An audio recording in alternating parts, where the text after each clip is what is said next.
Ya, kembali di Prime Time News, saya Indra Maulana. Pemirsa, pernyataan Presiden Joko Widodo yang salah menyebut nama kota dalam acara resmi hari lahirnya Pancasila mengundang reaksi lembaga kepresidenan didesak untuk dievaluasi karena kesalahan bukan pertama dan menambah deret ketidaktelitian tim yang mendukung lembaga kepresidenan. Soekardi Rinakit, anggota tim komunikasi Presiden Joko Widodo, meminta maaf secara tertulis terkait kesalahan penyebutan kota kelahiran Presiden pertama RI, Soekarno, yang seharusnya adalah Surabaya. Namun Soekardi mengaku kurang teliti dengan menulis Blitar dalam naskah pidato Presiden.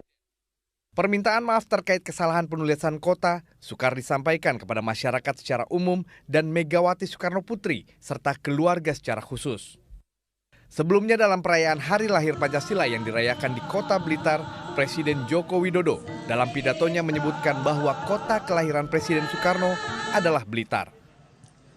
Setiap kali saya berada di Blitar, kota kelahiran proklamator kita, Bapak bangsa kita, penggali Pancasila, Bung Karno, hati saya selalu bergetar.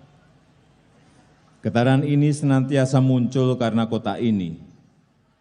Kita secara bersama Pidato Presiden tersebut langsung mendapat reaksi negatif di media sosial. Kesalahan penyebutan nama kota kelahiran Presiden pertama Republik Indonesia membuat lembaga kepresidenan kembali mendapat sorotan negatif. Sebelumnya sorotan negatif juga terjadi saat Presiden akhirnya menganulir Perpres terkait uang muka kendaraan dinas pejabat yang menurut Presiden salah mendapatkan masukan. Hingga perbedaan komunikasi antara Presiden dan Wapres terkait pembekuan PSSI. Tim Liputan Metro TV. Ya, kesalahan Presiden Joko Widodo dalam menyebut kota kelahiran Presiden pertama Soekarno kini disorot dalam sudut pandang validitas data yang diberikan kepada Presiden. Salah satu blunder lain yang sempat terjadi adalah lolosnya Perpres tentang uang muka mobil pejabat yang sebenarnya tidak disetujui oleh Jokowi sendiri. Bagaimana mencegah Presiden salah data lagi? Kami akan membahasnya dengan analis politik dari Carta Politika, Yunarto Wijaya. Selamat malam, Mas Soto. Ya, kemudian ada pengamat sosiopolitik Yasraf Amir Piliang yang bergabung dari Bandung, Jawa Barat. Pak Yasraf, selamat malam. Selamat malam, Pak Mas Indra. Baik, saya ingin pendapat Mas Soto terlebih dahulu. Menurut Anda seberapa berpengaruh sih sebenarnya kita lihat yang di Blitar kemarin, kesalahan menyebut kota kelahiran Presiden Soekarno, seberapa signifikankah sebenarnya kesalahan itu? Ya, untuk konteks yang Blitar saja memang dulu. bukan slip of tongue ya, akhirnya sudah diakui karena diulangi bukan sekali dalam kalimat yang dibacakan. Buat seorang sejarawan tentu saja ini sebuah masalah besar ya, karena ini berbicara mengenai bagaimana kronologi sejarah, apalagi dalam konteks ini seorang proklamator, apalagi bisa dikaitkan juga Pak Jokowi bagian dari PDIP, bagian dari Bung Karno. Tapi kalau pertanyaannya kemudian adalah pakai ini sesuatu yang sifatnya fatal, baru pertama kali terjadi dalam sejarah bangsa, apalagi kemudian dikritik dengan cara mengatakan harus minta maaf, lalu kemudian harus ada reshuffle. Menurut saya ini sudah reaksi yang berlebihan. Reaksi yang berlebihan ya. Kalau kita coba lihat bagaimana seorang SBY juga pernah salah mengatakan misalnya kebakaran hutan yang harusnya di kepulauan harusnya ada di Riau tapi disebut di Kepulauan Riau. Itu tanggal 25 Juni 2013. Itu kan fatal juga gitu. Atau ketika kemudian mengatakan dalam pembacaan nota keuangan, itu forum sangat resmi, ada sebutan forum FSSK, Forum Stabilitas Keuangan, yang harusnya FKSSK. Itu hal yang sangat berbeda dan dikritik keras oleh DPR. Itu juga terjadi. Misalnya lebih lanjut, Nelson Mandela pernah mengatakan dalam kunjungan ke Indonesia bahwa Megawati adalah seorang anak, adalah teman baik dari sahabat saya Soeharto katanya. Ini kan juga sangat fatal. Sangat fatal ya. Dan saya pikir ini menyambung kalau Hafiz Thohir misalnya mau ke DPR mengatakan Presiden secara tata negara tidak boleh salah. Ini salah. Ini komentar yang salah. Presiden tidak boleh salah sebagai seorang kepala negara, tapi sebagai seorang kepala pemerintahan dia mungkin salah. Itulah fungsi dari check and balances. Nah, tinggal pertanyaan apakah kesalahannya cukup fatal untuk dianggap melanggar undang-undang, untuk dianggap tidak pantas menjadi seorang presiden. Masyarakat yang bisa menilai. Jadi kalau menurut saya terlalu jauh kalau kemudian mereaksinya dengan presiden tidak boleh salah, presiden kayak do no wrong itu.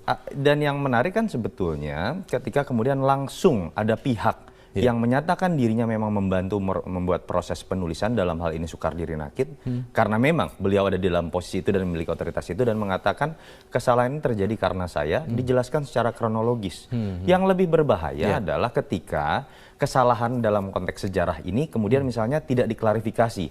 Artinya dia akan menjadi sebuah sejarah baru, menjadi data atau validitas baru.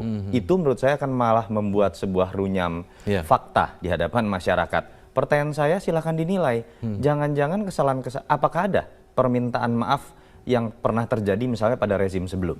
Itu yang menurut saya harusnya bisa jadi kesalahan penyebutan bahan juga renungan. Saya menyesalkan kesalahan ini, tapi kalau kita coba bandingkan minimal apa yang dilakukan oleh Acak Kardi, Soekardi Rinakit, ini menurut saya juga sebuah kemajuan dalam konteks komunikasi dan pertanggungjawaban kepada publik. Baik, saya minta pendapat dari Pak Yasraf. Sekarang Pak Yasraf, kalau Anda sendiri melihatnya bagaimana menurut Anda kesalahan tentang salah sebut kota kelahiran Bung Karno, seberapa signifikan kesalahan atau seberapa fatal sebenarnya kesalahan yang dibuat saat itu terkait dengan Blitar terlebih dahulu ya?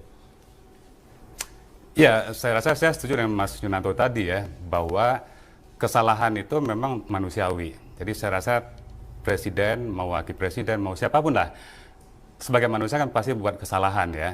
Nah memang kalau saya lebih menyoroti peran Satgas Komunikasi. Yang apa namanya, keberadaan Satgas Komunikasi ini kan justru kan untuk memperbaiki komunikasi presiden dengan memberikan informasi-informasi yang akurat ya. Nah justru sekarang kan kesalahan itu justru dilakukan oleh tim Satgas Komunikasi ini. Nah ini mungkin yang perlu disesalkan ya, apa namanya, Mas Kardi ini kan teman saya juga ya, tapi sebagai kritik nilai ya, barangkali diperlukan satu kehati-hatian ke depan, karena ini adalah kalau presiden yang berbicara ini kan ada domain publik, di mana diminimalisirlah kesalahan-kesalahan yang fatal seperti tadi itu kan ya. Jadi kalau saya lebih melihat bagaimana peran Satgas Komunikasi ini ke depan untuk memperbaiki informasi yang lebih akurat para presiden, kan keberadaannya kan untuk itu kan ya. Dan kita melihat bahwa kesalahan-kesalahan ini kan memang akumulasi ya. Jadi yang terakhir kan Blitar ini, sebelumnya IMF dan seterusnya gitu kan. Nah mungkin ini jangan sampai nanti walaupun bisa dimaafkan kesalahannya ya, jangan sampai ini kan berulang-ulang. Nah ini yang diharapkan peran dari Satgas Komunikasi ini menurut saya.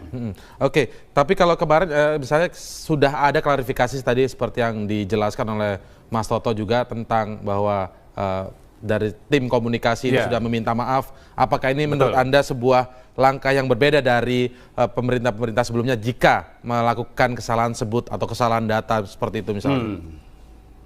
Ya, saya rasa yang perlu dihargai dalam hal ini adalah kejujuran kan ya. Jadi jujur mengakui telah melakukan kesalahan komunikasi, saya rasa hal yang sangat baik di dalam demokrasi. Kejujuran itu merupakan sumber dari trust juga, kepercayaan orang terhadap seseorang kan ya. Tapi menurut saya kan tidak boleh ya nanti setiap ada presiden berbicara klarifikasi lagi, berulang-ulang klarifikasi kan ya.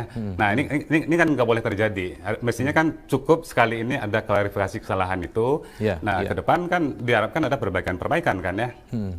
Baik, Presiden Joko Widodo disebut sudah beberapa kali, paling tidak dalam catatan kami juga ada kesalahan terkait dengan data ataupun bahkan tentang sebuah kebijakan seperti yang menandatangani Perpres tentang DP mobil pejabat. Disebutkan padahal Presiden Jokowi sendiri tidak menyetujui tentang hal ini. Kami akan mengulasnya saat lagi, apakah ada yang perlu diperbaiki dari tim yang ada di sekeliling Presiden agar Presiden Jokowi tidak salah lagi. Kami akan mengulasnya saat lagi. Tetaplah di Prime Time News.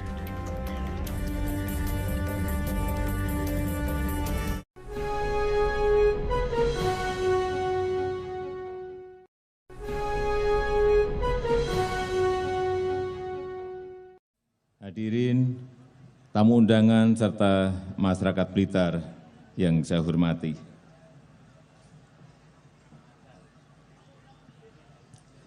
Setiap kali saya berada di Blitar, kota kelahiran proklamator kita, Bapak bangsa kita, penggali Pancasila, Bung Karno. Di manakah tempat kelahiran Presiden pertama Republik Indonesia? Pertanyaan ini menjadi banyak diperbincangkan setelah Presiden Joko Widodo pada peringatan Hari Lahir Pancasila yang lalu menyebutkan bahwa Presiden Soekarno lahir di Blitar, Jawa Timur. Sementara itu menurut data, Bung Karno justru lahir di Surabaya. Hal ini pun memicu kritikan tajam terhadap Presiden Joko Widodo di media sosial. Yang juga netizen yang menggunakan sindiran pedas. 3 hari setelah Presiden Joko Widodo berpidato di hari lahir Pancasila, tim komunikasi publik Presiden Joko Widodo Soekardi Rinakit mengaku sebagai pihak yang bertanggung jawab atas salah ucap Presiden Joko Widodo. Saat menulis pidato hari lahir Pancasila ini, Soekardi mengaku menggunakan data dari situs web tropenmuseum.nl. Soekardi menyatakan bahwa Presiden Joko Widodo sempat memastikan lokasi kelahiran Bung Karno. Karena seingatnya, Bung Karno lahir di Surabaya. Dalam pesan singkat yang dikirim ke wartawan, Soekardi meminta maaf kepada seluruh rakyat Indonesia, khususnya kepada keluarga Bung Karno. Tim Liputan Metro TV. Baik, ini memang bukan kesalahan pertama yang pernah disampaikan oleh Presiden Joko Widodo di Blitar. Kalau kita lihat ada beberapa yang bisa kita catat sebenarnya, ada soal perdebatan soal status utang Indonesia di IMF antara kemudian di mantan Presiden SBY yang menanggapi bahwa apa yang disampaikan Presiden Jokowi itu salah, kemudian berlanjut dengan ada perdebatan tersendiri dengan Seskap. Lalu kita lihat juga soal Perpres ketika Jokowi sendiri mengaku kaget kan ketika ada Perpres DP mobil pejabat, ternyata itu sebenarnya tidak diketahui juga oleh Jokowi, tidak disetujui sebenarnya. Kalau saya ingin mencoba melihat bukan lagi mencari apa penyebab atau mengulik-ngulik bagaimana kesalahan di dalam, tetapi agar Presiden tidak salah lagi kan, ini tentu saja menjaga kewibawaan seorang Presiden. Sebenarnya apa sih Mas Toto masalah yang Anda amati sekarang di sekitar lingkaran Presiden Joko Widodo ini? Dalam sistem presidensial, seorang presiden dipilih secara individu. Betul-betul individu sebagai individu terbaik yang kemudian memiliki wilayah kekuasaan terpisah dengan kekuasaan parlemen yang isinya adalah ratusan orang partai dan dia kemudian diberikan hak untuk menyusun orang-orang profesional di sekitarnya. Itulah mengapa dalam sistem presidensial lembaga kepresidenan biasanya agak gemuk. Itu karena apa ya? Karena dia adalah individu yang harus menarik orang-orang terbaik. Dan itu juga kenapa kemudian kabinetnya misalnya harus kabinet ahli dan profesional. Karena dia individu yang harus diperkuat. Problemnya yang terjadi di Indonesia adalah kita tahu bagaimana individu ini ketika siapapun yang terpilih, saya bukan hanya berbicara Pak Jokowi tapi juga Pak SBY, Ibu Mega, Gus Dur, itu tidak memiliki otoritas secara presidensial tadi untuk memilih orang-orang terbaik. Kabinet pun langsung harus bernegosiasi dengan partai pendukungnya. Artinya memang keleluasan untuk memilih orang terbaik ini tidak semudah seperti apa yang terjadi misalnya di Amerika Serikat, negara-negara Amerika Latin. Dan kalau kita lihat kemudian ada upaya Pak SBY membuat lembaga kepresidenan sangat cukup besar katakanlah. Di situ ada UKP 4, membantu press monitoring menteri. Ada staf presiden jumlahnya kalau tidak salah ada 8 dengan masing-masing tugas. Ada Dewan Pertimbangan Presiden misalnya. Nah yang terjadi kan di masa Pak Jokowi konsolidasi itu belum selesai. Pertama Pak Jokowi... Belum ada berarti ya yang seperti dalam konteks kompromi mencari orang-orang terbaik yang harus berdiskusi dengan partai pun posisinya tidak terlalu kuat. Karena beliau bukan pemilik partai, itu satu yang bedakan. Yang kedua kita tahu konsolidasi memang belum selesai. Lihat baru dalam hitungan minggu sebetulnya kan atau sebulan lah terpilihnya staf presiden secara langsung. Teten Mas Duki dengan Soekardi Rinakit. Artinya selama ini bahkan 6 bulan pertama presiden betul-betul dalam konteks lingkaran dalam tidak memiliki staf sama sekali begitu kan. Dan kita tahu juga ketika kita bicara Dewan Pertimbangan Presiden, apakah sepenuhnya adalah orang-orang presiden? Tidak juga. Ada orang-orang partai yang saya yakin lebih dekat dengan ketua umum partai dibandingkan dengan presiden. Ini kondisi fakta yang menurut saya harus dibuka. Dan ya tidak bisa dibiarkan bahwa kemudian ada fungsi quality control yang beberapa kali kemudian terganggu dalam beberapa hal yang tadi Mas Indra sudah sebutkan. Artinya apa? Memang harus ada upaya evaluasi, memperkuat lembaga kepresidenan, dan memang ruang itu sangat terbuka untuk sistem presidensial. Tapi jangan bicara kuantitatif, jangan hanya kemudian membentuk staf-staf baru yang kemudian hanya menjadi titipan orang. Pak Jokowi harus betul-betul concern bahwa memilih orangnya sendirilah. Saya akan memilih orang yang sesuai, chemistry-nya saya tahu kebutuhan saya, dan memang itu saya pikir dilindungi oleh undang-undang dan sistem presidensial kita. Pak Yasraf, apakah seperti itu kira-kira yang menjadi faktor dari masalah yang ada sekarang ini sehingga di hilir begitu terlihat hasil dampak-dampak kesalahan-kesalahan seperti yang terakhir adalah di Blitar? Apakah memang faktor bahwa presiden masih sendiri begitu selama ini dalam tanda kutip? Ya, kalau saya barangkali saya lebih fokus membicarakan persoalan ini ya. Pertama, persoalan informasi. Yang kedua, persoalan komunikasi. Nah, menurut saya di lingkungan presiden ini terjadi problem tidak hanya komunikasi ya, tapi juga informasi. Makanya saya juga agak heran ya, kenapa tim ini disebutnya tim komunikasi. Karena kan tidak mengkomunikasikan sesuatu.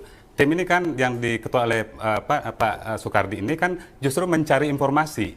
Kalau saya lebih cenderung mengatakan ini tim informasi.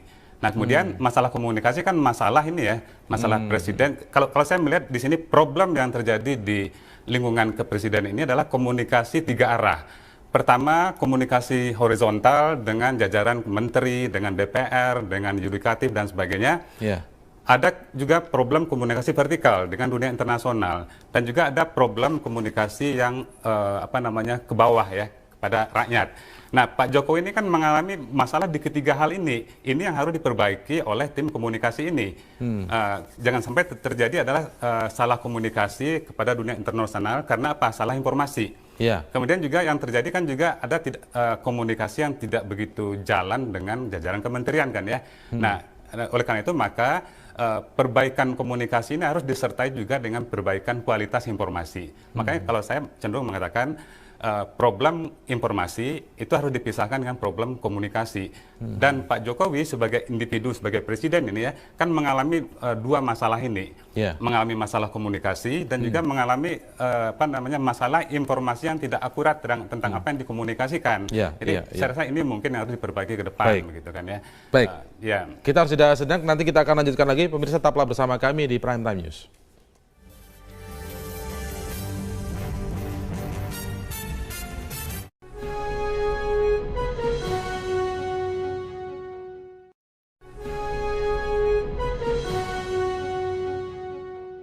Ya, dari sekian masalah atau kesalahan yang dibuat oleh presiden terkait data begitu. Tadi kita sampai pada bahwa presiden ini dalam tanda kutip masih sendiri saat ini. Tapi saya agak sanksi gitu ya, Mas Toto. Karena kenapa? Presiden bukannya ada pembantu-pembantunya yang namanya menteri. Lalu sekarang sudah ada kantor presidenan, staf presidenan. Nah, lalu yang di mana letak sendirinya sebenarnya? Mungkin Anda sebut staf-staf tadi itu, apakah ini kemudian hanya menambah, ya tadi Anda sebut jangan sampai hanya sekedar kuantitas begitu ya. Lalu apa letak masalahnya di mana kira-kira? Ya, kalau kita coba bicara jujur juga kan problem seperti ini, kesalahan data juga terjadi pada presiden sebelumnya. Tadi saya sudah sebutkan mengapa ketika kita bicara bagaimana supporting system di bawah presiden, ternyata kan tidak serta-merta semuanya adalah orang kepercayaan presiden. Tidak serta-merta orang yang dianggap terbaik oleh presiden. Ternyata isinya adalah orang titipan partai tertentu, titipan dari orang yang merasa... Yang itu tidak bisa dihindari.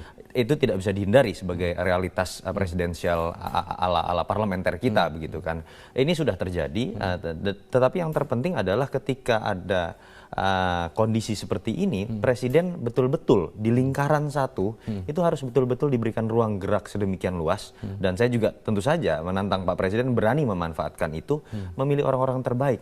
Mungkin ketika Pak Presiden merasa bahwa kabinetnya tidak 100% profesional dan tidak bisa 100% dimanfaatkan secara sektoral untuk memberikan data, ya nanti akan ada waktunya sendiri melakukan reshuffle. Tetapi di sisi lain ada juga wilayah yang berbeda ketika bicara staf kepresidenan yang kita tahu sekarang sudah ada 2 orang terbaik, Kang Teten, ada juga Cak Kardi. Tapi ketika kita bicara fungsi komunikasi saja, misalnya, kita bicara kan di situ bukan hanya public communication, kita bicara juga bagaimana early warning, bagaimana juga damage control, bagaimana juga content support, begitu di situ. Jadi menteri saja tidak cukup juga ya, karena itu sektoral. Karena menteri harus sudah berjibaku sebagai menteri ahli sektoral saja, tidak bisa masuk ke wilayah-wilayah yang lebih luas dalam konteks presiden sebagai seorang generalis. Dan saya merasa memang perlu ada sebuah penambahan kekuatan. Kita sebetulnya sudah melihat ada sesuatu yang positif. Ketika Cak Kardi dan Teten masuk, kita lihat bagaimana pemberitaan positif, bagaimana pengambilan keputusan mengenai 9 Sri Kandi, itu satu hal yang positif kalau kita baca tren. Tetapi harus diakui tidak mudah. 2 orang ini membackup presiden, apalagi kita tahu Dewan Pertimbangan juga biasanya tidak optimal kalau kita baca dari sejarah sebelumnya. Saya berharap presiden bisa memilih orang-orang baru sebagai sebuah tim, termasuk untuk membackup 2 orang terbaik yang sudah ada. Dan yang perlu diingat adalah bagaimana menambah orang-orang Jokowi baru, bukan orang partai A baru, bukan orang partai B baru, yang itu malah akan. Jadi maksudnya ini saatnya Jokowi bukan saja. lagi menambah ini jatah buat partai ini jatah buat orang yang Pak kurang biasa Presiden di sini. masa konsolidasi dan kompromi dengan partai politik saya pikir sudah selesai. Bagaimana memperkuat diri Anda, lembaga kepresidenan Anda, karena yang kita butuhkan saat ini adalah akselerasi, bukan lagi masalah kompromi. Baik, terakhir kesimpulan dari Pak Yasraf sendiri seperti apa kira-kira untuk agar sesuai dengan judul kita agar Presiden Jokowi tidak salah lagi? Ya, kalau saya memang ini ya perlu ada perbaikan dalam hubungan kelembagaan ya di antara lembaga-lembaga yang membantu presiden ini. Tapi menurut saya yang paling penting justru perbaikan pada presidennya sendiri. Mungkin cara komunikasi, cara menyampaikan gagasan kepada publik kan ya. Saya melihat bahwa problem komunikasi yang terjadi selama ini tidak hanya persoalan salah komunikasi, bukan hanya salah ngomong ya, tapi juga banyak komunikasi yang dilakukan oleh Pak Jokowi ini bukan salah tapi ambivalen atau mungkin juga inkonsisten ya. Dulu kan pernah mengatakan tidak impor beras, kemudian menterinya mengatakan boleh impor beras. Nah, ini kan juga satu problem komunikasi yang berbahaya ya dalam konteks kepentingan publik. Dalam konteks juga bagaimana publik memahami bekerjanya sistem kepresidenannya dengan baik kan ya. Jadi tidak hanya problem salah komunikasi, tapi juga adalah komunikasi yang konsisten.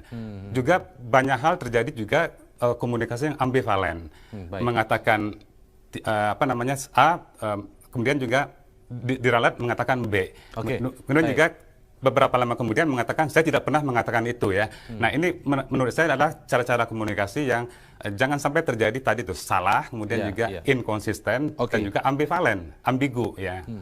Baik, semoga kita berharap bahwa apa yang terjadi di Blitar itu merupakan kesalahan data terakhir, walaupun sebenarnya kesalahan-kesalahan itu adalah wajar sebenarnya karena presiden juga manusia begitu.